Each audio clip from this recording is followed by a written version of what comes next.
बहुत बहुत स्वागत है दोस्तों आपका अपने चैनल मोक्ष द ट्रैवलर में। आज हम आपको लेकर चल रहे हैं हमारे 12 ज्योतिर्लिंग दर्शन यात्रा में तीसरे नंबर के ज्योतिर्लिंग भीमा शंकरा के दर्शन कराने, जो महाराष्ट्र के सह्याद्री पर्वत पर स्थित है और यहीं से भीमा नदी का उद्गम भी होता है। इस वीडियो में हम आपको वो हर जरूरी बात बताएंगे जो आपका यहाँ आने से पहले जान लेना बहुत ज़रूरी है, जैसे कि आप यहाँ कैसे पहुँच सकते हैं, यहाँ रुकने और खाने की क्या क्या फैसिलिटीज़ हैं, मंदिर में दर्शन टाइमिंग क्या है और आप इस ट्रिप को कम से कम बजट में कैसे कर सकते हैं। वीडियो के लास्ट में हम आपको एक पूरा बजट भी प्लान करके बताएंगे। तो ज़्यादा वक्त ना लेकर हम चलते हैं सबसे पहली और ज़रूरी बात पर कि यहाँ आप कैसे पहुँच सकते हैं। भीमा शंकरा पहुँचने के लिए आपको सबसे पहले पुणे पहुँचना पड़ता है, जो भीमा शंकरा से 120 किलोमीटर दूर है और पुणे बाय ट्रेन और बाय रोड भारत की सभी मेजर सिटीज़ से वेल कनेक्टेड है। अगर आप दिल्ली की तरफ से आ रहे हैं तो आपको पुणे के लिए वीकली 7 से 8 ट्रेन के ऑप्शन मिल जाते हैं, जिनमें से 2 ट्रेन डेली चलती हैं और ये 25 से 26 घंटे में आपको पुणे उतार देती हैं। पुणे रेलवे स्टेशन से आपको ऑटो करके शिवाजी नगर बस स्टैंड पहुंचना पड़ता है, जिसके ऑटो वाला 50 से 70 रुपये ले लेता है। शिवाजी नगर बस स्टैंड पर आपको 14 नंबर के प्लेटफॉर्म पर हर 1 से 1.5 घंटे में भीमा शंकरा की बस मिल जाती है। अगर आप भीमा शंकर ज्योतिर्लिंग के दर्शन करने आ रहे हैं, देश के किसी कोने से आ रहे हैं, तो major bus stand railway station आपको एयरपोर्ट पुणे का ही पड़ता है और पुणे में आपको शिवाजी नगर बस स्टैंड आना पड़ता है, जहां से आपको भीमा शंकर के लिए बस मिल जाती है। और यहाँ से भीमा शंकर आपका 120 किलोमीटर दूर है, जो 3 से 3.5 घंटे में बस आपको पहुँचा देती है। शिवाजी नगर बस स्टैंड से भीमा शंकरा की पहली बस सुबह 5 बजे चलती है, उसके बाद दूसरी बस पौने 6 बजे चलती है और फिर 7 और 8 बजे चलती है और उसके बाद हर 1 घंटे में आपको बस मिलती रहती है, जो आपको 200 रुपये के अंदर चार्ज करके 3 से 4 घंटे में भीमा शंकरा उतार देती है। शिवाजी नगर बस स्टैंड से आपको प्राइवेट कैब भी मिल जाती है, जो दोनों तरफ का 5000 से 6000 चार्ज करती है और अगर आप शेयरिंग कैब करते हैं तो ये आपको पर हेड 600 से 700 रुपीज़ चार्ज करते हैं। पुणे से अगर आप सुबह जल्दी बस ले लेते हैं या फिर कैब कर लेते हैं तो सेम डे आप दर्शन करके वापस रात तक पुणे पहुंच सकते हैं। और अगर आप बाय एयर ट्रैवल करना चाहते हैं तब भी पुणे ही नियरेस्ट एयरपोर्ट पड़ता है। और अगर आप नासिक से आ रहे हैं तो आप मंचर और नारायणगांव होकर 4 से 5 घंटे में भीमा शंकरा पहुंच सकते हैं। अगर आप भी हमारी तरह मल्लिकार्जुन ज्योतिर्लिंग के बाद भीमा शंकरा ज्योतिर्लिंग के दर्शन करना चाहते हैं तो मल्लिकार्जुन से आपको पहले हैदराबाद की बस लेनी पड़ती है, जो आपको 4 से 5 घंटे में हैदराबाद उतार देती है और फिर हैदराबाद के बस स्टॉप से आपको पुणे की बस मिल जाती है, जो आपको 12 घंटे में पुणे उतार देती है और फिर आपको शिवाजी नगर बस स्टैंड जाना पड़ता है, जहाँ से आपको भीमा शंकरा की बस मिल जाती है। और अगर आप अपनी प्राइवेट गाड़ी से आ रहे हैं तो कार पार्किंग आपको भीमा शंकरा बस स्टैंड से 1 किलोमीटर पहले मिल जाती है। भीमा शंकरा बस स्टैंड से मंदिर की दूरी लगभग 1 किलोमीटर है, जो आप 10 से 15 मिनट में बड़े ही आराम से पैदल कवर कर सकते हैं। मंदिर जाने के लिए 2 रास्ते हैं, एक है सीढ़ियों वाला रास्ता जिस पर अभी कंस्ट्रक्शन का काम चल रहा है और दूसरा है ढलान वाला रास्ता, जो मार्केट के बीच से होकर आपको मंदिर पहुंचा देता है। और अगर आप पैदल नहीं चल सकते हैं तो यहाँ पे पालकी की भी सुविधा अवेलेबल है। पालकी वाला बस स्टैंड से लेकर मंदिर तक आपसे 500-600 रुपये ले लेता है। मंदिर में सुबह 4:30 बजे दर्शन शुरू हो जाते हैं, जो रात के 9:30 बजे तक चलते हैं और दिन में 3 बजे केवल 1 घंटे के लिए मंदिर के कपाट बंद होते हैं। पहली आरती सुबह 5 बजे होती है, दूसरी आरती दिन में 12 बजे होती है, उसके बाद फिर 3 बजे आरती होती है और फिर आखिरी आरती शाम को 7 बजे होती है। मंदिर में दर्शन के लिए 2 तरह की एंट्री है, एक तो बिल्कुल फ्री एंट्री है और दूसरी 500 रुपीज़ में VIP एंट्री है। अगर आप सोमवार, शिवरात्रि और सावन के दिन छोड़कर यहाँ आ रहे हैं तो 1 घंटे के अंदर आराम से आपको दर्शन हो जाते हैं। जब आप मंदिर के अंदर प्रवेश करते हैं तो आप एक बड़े से भवन में जाकर पहुँचते हैं। उसके बाद आप मंदिर के गर्भगृह में जाके पहुंचते हैं, जिसके ठीक सामने नंदी महाराज विराजमान है। गर्भगृह के अंदर आपको भीमा शंकरा ज्योतिर्लिंग एक चांदी के आवरण में दिखता है, जिसको आप हाथों से स्पर्श कर सकते हैं और चाहे तो जल अभिषेक भी कर सकते हैं। अगर आप महादेव के शिवलिंग के मूल रूप के दर्शन करना चाहते हैं तो आपको सुबह 4:30 से 5 बजे दर्शन करने होते हैं, जब ज्योतिर्लिंग के ऊपर से चांदी के आवरण को पूजा करने के लिए हटा दिया जाता है। भीमा शंकरा मंदिर की वास्तुकला नागरा शैली से प्रेरित है, जिसको 18वीं शताब्दी में पेशवा के नाना फडनाविस ने बनवाया था। मंदिर से बाहर निकलकर आपको एक बड़ी सी बेल दिखाई देती है, जो मराठाओं के गौरवपूर्ण इतिहास का प्रतीक है। मराठा ने पोर्चुगीज सेना को पराजय करके इस घंटे को लाकर यहाँ लटकाया था। अगर हम भीमा शंकरा ज्योतिर्लिंग से जुड़ी पौराणिक कथा की बात करें तो कई लोगों का मानना है कि यहाँ पर महादेव ने अर्धनारेश्वर का रूप धारण कर त्रिपुरा असुर का वध किया था। पर मैं आपको वो कथा सुनाऊंगा जिसका वर्णन शिव पुराण में मिलता है। सतयुग में यहाँ एक भीमा नाम का असुर रहता था, जो कुंभकर्ण और कर्कटी का पुत्र था।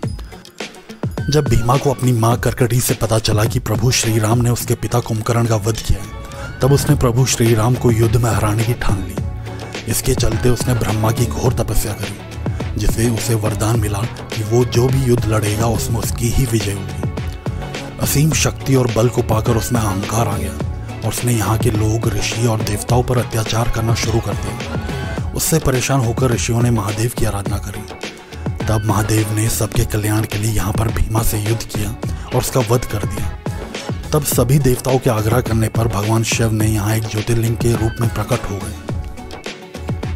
और ये भी बताया जाता है कि जिस स्थान पर भगवान शिव के पसीने की एक बूंद गिरी थी, वहाँ से भीमा नदी का उद्गम होता है, जो दक्षिण पश्चिम दिशा में बहकर कृष्णा नदी में मिल जाती है। भीमा नदी का उद्गम स्थान मंदिर से कुछ ही दूरी पर है और वहीं पर पंचगदी मंदिर भी है, जहाँ भगवान विष्णु, ब्रह्मा, महेश, सूर्य और चंद्रा ने एक साथ पूजा की थी।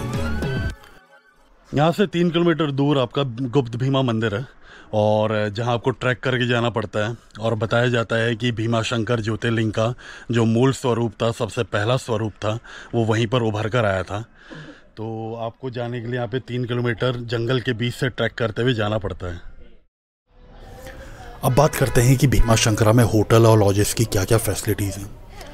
जब आप भीमा शंकरा बस स्टैंड पहुँचते हैं तो आप देखेंगे कि बस स्टैंड के पास ही आपको काफ़ी सारे होटल और लॉजेस के ऑप्शन मिल जाते हैं, जिनके नॉर्मल दिनों में चार्जेस 1000 से 2000 के बीच होते हैं। और अगर आप लंबे वीकेंड या फिर किसी फेस्टिवल में यहाँ आते हैं तो यही रूम आपको 3000 से 4000 में मिलते हैं। भाई यहाँ पे होटल वालों ने रेट बहुत हाई कर रखे हैं, और जबकि आजकल कोई त्यौहार भी नहीं है और कोई ऐसा सीजन भी नहीं चल रहा है। और यहाँ पे आपको बस स्टॉप के पास तो आप पीछे जो दिख रहे होंगे, वो पीछे जो होटल दिख रहे हैं 2-3, वहाँ 4000 से नीचे का कोई रूम ही नहीं है। और मैं रूम की आपको फ़ोटो दिखाऊंगा, कंडीशन दिखाऊंगा, मतलब ऐसे सीलन लगी हुई है, बेडशीट इतनी गंदी है, गंदे टॉयलेट बाथरूम, वो भी आपके 2,500-3,000 हज़ार में आपको दिए जा रहे हैं। और अगर आप सस्ता यहाँ पे ऑप्शन ढूंढ रहे हैं तो सबसे बढ़िया है कि आप मंदिर तक जाएं। मंदिर के आसपास आपको 500-600 रुपये में रहने लायक साफ़ सुथरे रूम मिल जाते हैं। तो एक रूम मैंने देखा है जो 600 रुपये का है और एक बूढ़ी अम्मा उसे चलाती हैं। तो मैं आपको वो रूम दिखाऊंगा, बहुत बेसिक सा रूम है बट वो रहने लायक है और इनसे बहुत बेहतर कंडीशन है। मंदिर से 10 किलोमीटर पहले MTDC का भी होटल है, जहाँ आप एडवांस में बुकिंग कर सकते हैं। यहाँ आपको 1400 से 2000 के अंदर रूम मिल जाता है और यहाँ आपको रेस्टोरेंट की फैसिलिटी भी मिल जाती है। और अगर आप मेरी तरह बजट ट्रैवलिंग कर रहे हैं तो आपको मंदिर के बिल्कुल पास 600 से 700 रुपीज़ में नॉर्मल टू बेसिक रूम मिल जाता है, जहां आप एक रात आराम से गुजार सकते हैं।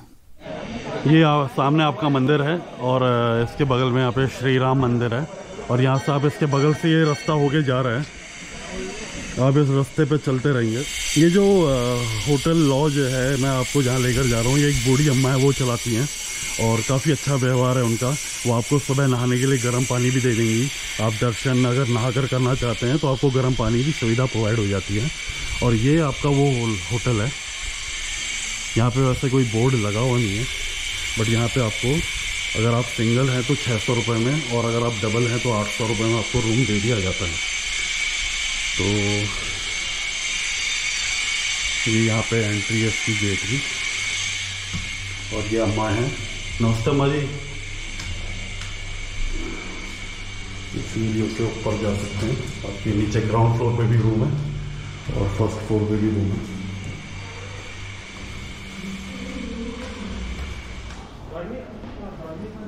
तो ये मेरा रूम है और इधर तो इस बिस्तर पे पूरा मेरा सामान बिखरा पड़ा है और ये बेड है। तो ये रूम थोड़ा बेहतर है आपका। बाकी रूम काफ़ी महंगे हैं तो उस हिसाब से थोड़ा आपके पॉकेट में भी आ जाता है और बजट में भी आ जाता है। और रूम भी थोड़ा साफ़ सुथरा है और इसके बगल में ही आपको टॉयलेट बाथरूम भी मिल जाता है। ये अटैच टॉयलेट बाथरूम है, यहाँ आप नहा सकते हैं। और ये वॉशरूम आपका WC है। भीमा शंकरा मंदिर से जब आप बस स्टॉप की तरफ चलेंगे तो आपको शुद्ध शाकाहारी रेस्टोरेंट के काफ़ी ऑप्शन मिल जाते हैं, जहां आपको 100 रुपीज़ में वेज थाली मिल जाती है, जिसमें आपको रोटी, चावल, दाल और सब्जी दी जाती है। और ब्रेकफास्ट में आप यहाँ का वड़ा पाव ट्राई कर सकते हैं, जो आपको 40 रुपये में मिल जाता है। हेलो, चलो छक्का मारो, छक्का छक्का छक्का। Come on, good. अभी मैं खड़ा हूँ भीमाशंकर बस स्टॉप पे और यहाँ से आपको डायरेक्ट पुणे की बस मिल जाती है जो हर आधे एक घंटे में निकलती है, और वही बस आपको मंचर छोड़ देती है जहाँ से आपको नासिक के लिए बस मिल जाती है। तो यहाँ से नासिक के लिए डायरेक्ट बस नहीं है, आपको पुणे की बस में ही जाना पड़ता है और यहाँ से मंचर आपको उतरना पड़ता है या नारायण गाँव उतरना पड़ता है और फिर वहाँ से आपको नासिक के लिए बस मिल जाती है। यहाँ से आपको सुबह 6 बजे पहली पुणे की बस मिलती है और आखिरी बस शाम को 6 बजे, मतलब सुबह 6 बजे से लेकर शाम के 6 बजे तक हर आधे एक घंटे में आपको पुणे की बस यहाँ से मिलती रहती है। यहाँ से दिन में 1 से 2 बस मुंबई के लिए डायरेक्ट भी चलती हैं जो कुर्ला होते हुए आपको 7 से 8 घंटे में मुंबई उतार देती है। अब बात करते हैं कि भीमाशंकरा ज्योतिर्लिंग के लिए आपका पर हेड बजट कितना होना चाहिए। अगर आप दिल्ली से पुणे तक ट्रेन में आ रहे हैं तो ट्रेन में स्लीपर कोच का एक तरफ का टिकट है अराउंड 700 रुपीज़, जो दोनों तरफ का मिलाकर हो जाता है 1400 रुपीज़। ट्रेन में आपको वेज मील 130 रुपये और वाटर बॉटल 15 रुपये में मिल जाती है और ट्रेन आपको 24 से 26 घंटे में पुणे जंक्शन उतार देती है। तो ट्रेन में एक दिन में आपका खाने और पानी में खर्चा होता है 500 रुपीज़, जो दोनों तरफ का मिला के हो जाता है 1000 रुपीज़। अब पुणे जंक्शन से आप 50 से 70 रुपीज़ में ऑटो करके शिवाजी नगर बस स्टैंड पहुंच जाते हैं। यहाँ से आपको भीमाशंकरा के लिए बस मिल जाती है जो 200 रुपीज़ के अंदर चार्ज करती है, तो दोनों तरफ का हो जाता है 400 रुपीज़। भीमाशंकरा में आपको 1000 रुपीज़ के अंदर एक नॉर्मल रूम मिल जाता है और आप यहाँ 500 से 600 रुपीज़ 3 वक्त के खाने और पानी में खर्चा कर सकते हैं। तो आपका पर हेड टोटल बजट होना चाहिए लगभग 4500 रुपीज़। हम उम्मीद करते हैं कि आपको हमारी ये वीडियो पसंद आई होगी और अगर आपके भीमाशंकरा से जुड़े कोई भी सवाल हैं तो आप हमसे कमेंट बॉक्स में पूछ सकते हैं। हमारी पूरी कोशिश रहेगी कि हम 24 घंटे के अंदर आपके सवाल का जवाब दे दें। तो फिलहाल के लिए हम आपसे इजाज़त लेते हैं और अगली वीडियो में हम आपको लेकर चलेंगे नासिक और त्र्यंबकेश्वर ज्योतिर्लिंग के दर्शन कराने। तब तक आप अपना, अपने परिवार और पर्यावरण का ख्याल रखें। धन्यवाद।